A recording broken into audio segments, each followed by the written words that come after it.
Well, hello! Something very exciting is happening here at BookBreak, and in this video, it's finally time to get you all up to speed. I know we've all been missing Jean terribly since she stepped down as the host of BookBreak, and everyone's been waiting with bated breath to find out who the next host will be. Well, if you hadn't guessed from that intro, it's me. My name is Emma, and you might have seen me before on a guest video I made for BookBreak last summer all about reading thrillers.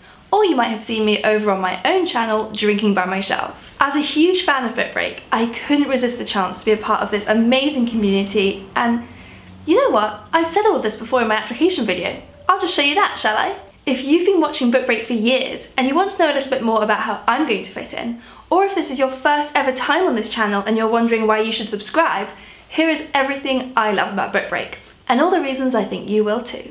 Hello and welcome back to BookBreak.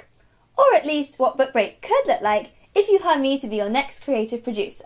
To celebrate this brand new chapter of BookBreak, I want to talk to you about 3 books that perfectly sum up why BookBreak is the best publisher YouTube channel out there. What I love so much about BookBreak is that it's a community. It's the book club that you actually have time to join, and where no one's going to judge you if you haven't read the book. At BookBreak, we can talk for hours about that book you're bursting to discuss, which is just how I felt when I read Little Deaths by Emma Flint, the story of a single mother in 1960s New York suspected of murdering her children after they go missing from her home. It's all about sexism and obsession and the media's treatment of difficult women, and it will make you so passionate and angry that you'll just have to take a book break with us.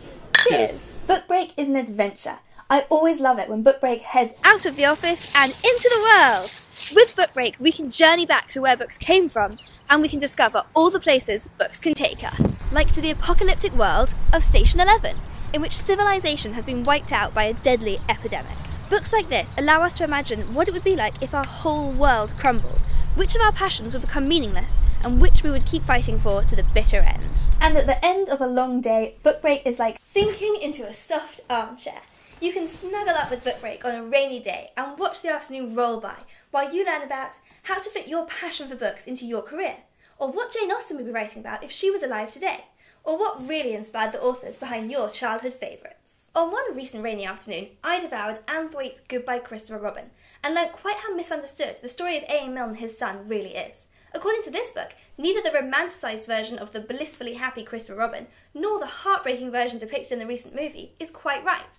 Looking back in hindsight, it's impossible for us to know how the young Christopher Robin truly felt, but one thing's for certain, you will never read Winnie the Pooh the same way again. So to keep BookBreak being the best of the best, your new presenter needs to know all about the social world of BookTube and needs to want to talk about books all day long.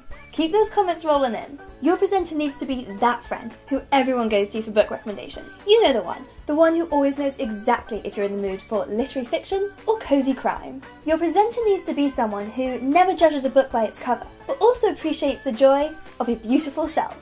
You need a presenter who takes their camera everywhere they go.